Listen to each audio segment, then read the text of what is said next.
بسم اللہ الرحمن الرحیم۔ آپ نے سماعت فرمایا کہ حضور اکرم صلی اللہ علیہ وسلم غزوہ بدر کامیابی کے ساتھ ہمکنار ہوئے ہیں۔ آپ صلی اللہ علیہ وسلم واپس تشریف لا چکے ہیں۔ اب واپس آنے کے بعد بہت سارے جو آس پاس کے بدو قبائل تھے جو لوٹ مار کرتے ہوئے تھے لوگ دائیں بائیں مدینہ کے، ان کے اوپر بھی رعب طاری ہو چکا ہے، یہود پر بھی ہو چکا ہے، اور جو منافقین تھے ان کے اوپر بھی ہو چکا ہے۔ عبداللہ بن ابی یہ پہلے مشرک تھا، جنگ بدر سے پہلے شرک پر قائم تھا، لیکن جب نبی صلی اللہ علیہ وسلم واپس تشریف لائے تو اب اس نے بھی یہ بات دیکھ لی، محسوس کر لی، جانچ گیا اس بات کو کہ اب مقابلہ تو نہیں ہو سکتا۔ اس کے دل میں جو بغض و حسد تھا کہ میں نے یثرب کا، اوس اور خزرج کا متفق سردار بننا تھا، وہ تو ابھی اپنے دل میں یہ لیے ہوئے تھا۔ یہ محسوس کر گیا کہ اب میری بادشاہت تو نہیں ہے، اب محمد صلی اللہ علیہ وسلم یہاں پر ایک طاقتور فرد کی حیثیت سے، لیڈر کی حیثیت سے ابھر رہے ہیں، تو مجھے بھی بظاہر اسلام قبول کر لینا چاہیے۔ اس نے اوپر سے اسلام، منافقانہ طور پر اس نے اسلام کو قبول کیا ہے، آیا ہے، کلمہ شہادت پڑھا ہے، اب مسلمانوں میں اس کا شمار ہونے لگا ہے، لیکن ظاہر ہے اس کی ایک حیثیت جو تھی کہ یہ اوس اور خزرج کے بہت سارے لوگ جو تھے، جو اس کے حامی تھے، اس طرح سوچتے تھے، اس نے ان کو ورگلایا ہوا تھا، وہ بھی اس کے بھی حامی تھے۔ اب یہ اپنا شمار جو ہے عبداللہ بن ابی مسلمانوں میں کرنے لگا، لیکن یہ منافق تھا اور بہت بڑا منافق تھا۔ بہرحال اسی دوران جو باقی یہودی تھے ان تک بھی یہ بات پہنچی ہے، اور کعب بن اشرف یہ ایک بہت بڑا ایک ایسا انسان تھا کہ جو مدینہ کے اندر رہتا تھا، اس کا بنو نضیر کے ساتھ ہی اپنا اس کا قلعہ تھا، وہاں پر بنو نضیر کے قریب ہی اس کا اپنا قلعہ تھا۔ اور کعب بن اشرف کو جب یہ پتہ چلا کہ بہت سارے قریش مکہ بدر کے اندر مارے گئے ہیں، عتبہ، شیبہ، ابو جہل مارا گیا ہے، امیہ بن خلف مارا گیا ہے، تو یہ اس نے کہا کہ یہ تو بہت بڑے سردار تھے اور یہ محمد صلی اللہ علیہ وسلم نے ان کو بھی مار دیا۔ تو اس نے بڑا افسوس کیا وہاں پر، ان کے مارے جانے پر، مشرکین مکہ کے مارے جانے پر افسوس کیا، حالانکہ یہ وہ لوگ تھے کہ جو معاہدہ کر چکے تھے، میثاق مدینہ کر چکے تھے کہ ہم یہاں پر اب ایک متفقہ طور پر رہیں گے۔ لیکن یہاں سے یہ کعب بن اشرف پھر گیا ہے مکہ، اور وہاں جا کے ان کے ساتھ باقاعدہ تعزیت کی ہے، وہاں پر مسلمانوں کی جو ہے ان کے خلاف اشعار کہے ہیں، اور مشرکین مکہ کی حمایت میں اشعار کہے ہیں، ان کے جذبے کو، ان کی جوش کو اس نے ابھارا ہے، بہت تازہ کیا ہے، انتقام کی آگ بھڑکانے کی کوشش کی ہے کہ تم جو ہو اس کا بدلہ لیے بغیر تم نے نہیں بیٹھنا، اور تم نے کوشش کرنی ہے کہ مدینہ پر تم حملہ آور ہو۔ اب یہ حملے کی دعوت ان کو دے رہا ہے مشرکین مکہ کو کعب بن اشرف، اور وہاں پر اس نے ان کے ساتھ بہت زیادہ گھل مل گیا ہے۔ اور ابو سفیان نے اس سے پوچھا کہ کعب بن اشرف یہ بتاؤ کہ ہم ٹھیک راستے پر ہیں، ٹھیک دین پر ہیں، یا محمد صلی اللہ علیہ وسلم ٹھیک دین پر ہیں؟ انسان جب عصبیت میں، جب حسد میں، جب بغض اور کینے میں جلتا ہے تو اس کے منہ سے ایسے الفاظ نکلتے ہیں، کہتا ہے آپ کا دین بہت اعلیٰ ہے، آپ کا دین بہت افضل ہے، آپ بہتر ہو، اور محمد صلی اللہ علیہ وسلم کا دین بہتر نہیں ہے۔ وہ جو خالص توحید کا تھا، وہ جو حضرت موسیٰ علیہ السلام، جو تمام بنی اسرائیل کے پیغمبروں کا دین تھا، یہ انہی پیغمبروں کے ماننے والا آج اس خالص توحید والے دین کو کہہ رہا ہے کہ تمہارا دین جو ہے، مشرکوں کو کہہ رہا ہے کہ تمہارا دین بہتر ہے، اور وہ خالص توحید والا دین بہتر نہیں ہے۔ انسان جب اندھا ہو جاتا ہے تو وہ اس طرح کے ہی جوابات دیتا ہے۔ بہرحال یہ ساری اطلاعات جو تھی حضرت محمد صلی اللہ علیہ وسلم تک پہنچ رہی تھی۔ کعب بن اشرف واپس گیا ہے، وہاں بھی مسلمانوں کے خلاف اس نے اشعار کہے ہیں، مسلمان عورتوں کے خلاف اس نے اشعار کہے ہیں، اور یہ ساری خبریں حضرت محمد صلی اللہ علیہ وسلم تک باہم پہنچ رہی تھی۔ اللہ کے رسول صلی اللہ علیہ وسلم نے یہ فیصلہ کیا کہ اس بدبخت کا، یہ ان لوگوں کو صرف حسد تھا، اللہ کے رسول کو یہ پہچانتے تھے ایز اے نبی، یہ تو رسول کو پہچانتے تھے کہ ایز اے رسول، اور پھر بھی یہ بدبخت نہیں مانتے تھے۔ حجت مکمل ہو چکی تھی، اللہ رب العالمین آسمانی عذاب نہیں بھیج رہا تھا کہ اس کے ذریعے ان کی ساری بستیاں، ان کے بچے، ان کے اہل و عیال، یہ خود یہ سب غرق ہو جاتے، برباد ہو جاتے۔ اللہ رب العالمین مسلمانوں کے ذریعے ہی ان کو سزا دلوانا چاہتا تھا، ان کے ہاتھ سے ان کو سزا دلوانا چاہتا تھا۔ تو اللہ رب العالمین کے رسول حضرت محمد صلی اللہ علیہ وسلم نے فیصلہ فرمایا کہ اس بدبخت کو اس کے برے انجام تک پہنچایا جائے، اور فرمایا کہ کعب بن اشرف کے شر سے کون بچائے گا؟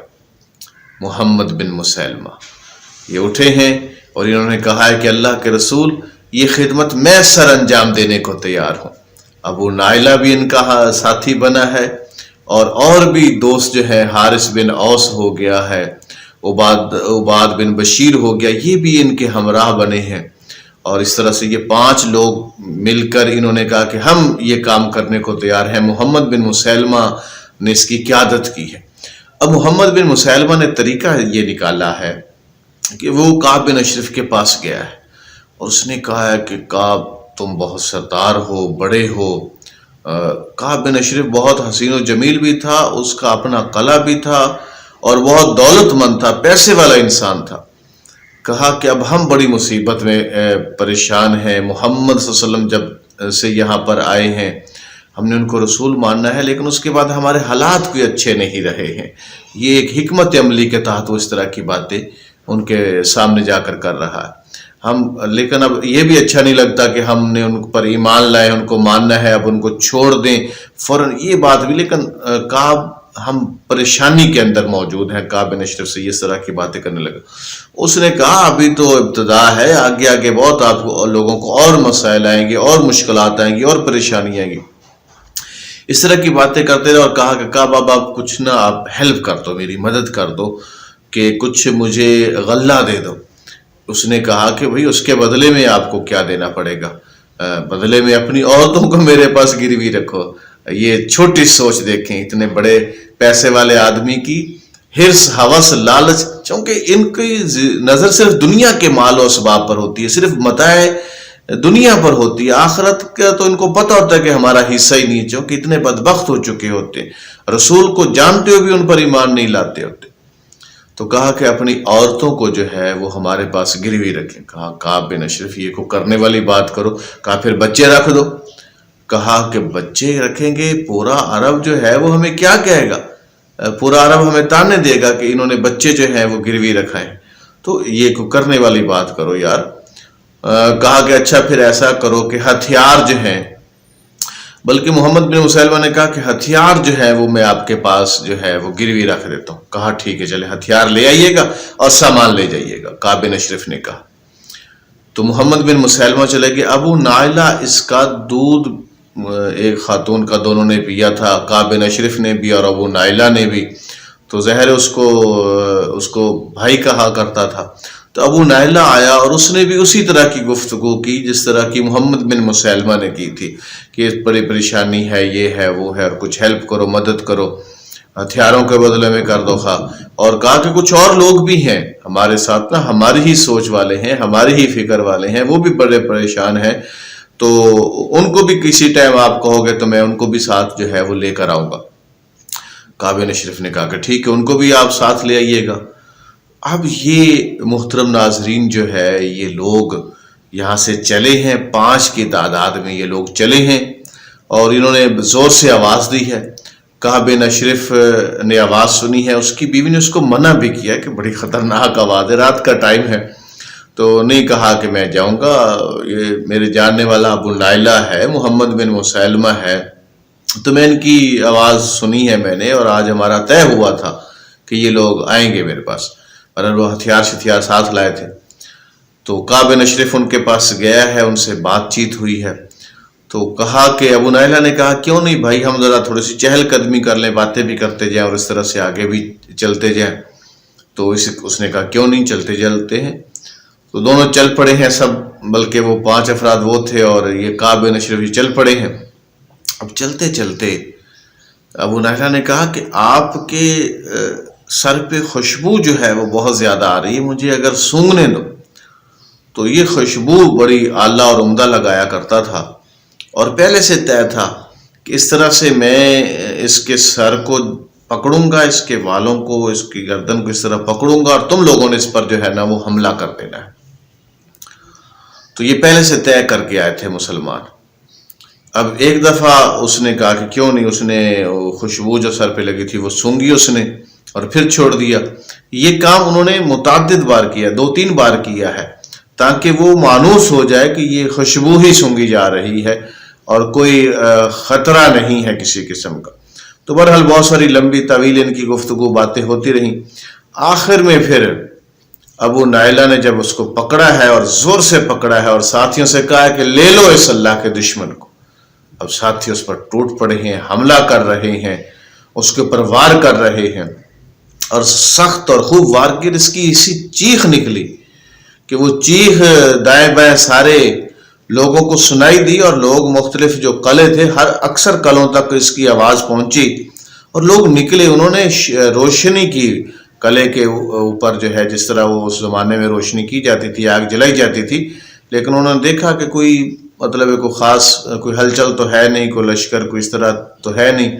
ظاہر ہے اتنی دیر میں چیخ کے بعد یہ مسلمان اس کا کام تمام کر چکے تھے، اس کو مار چکے تھے، اور اس دوران ایک مسلمان جو ہے اس کو بھی تھوڑی سی لگی، تلوار کی نوکیں لگی جب وہ اوپر تھے اور مسلمان اس کو مار رہے تھے تلوار سے، تو وہ بھی تھوڑا سا زخمی ہوا۔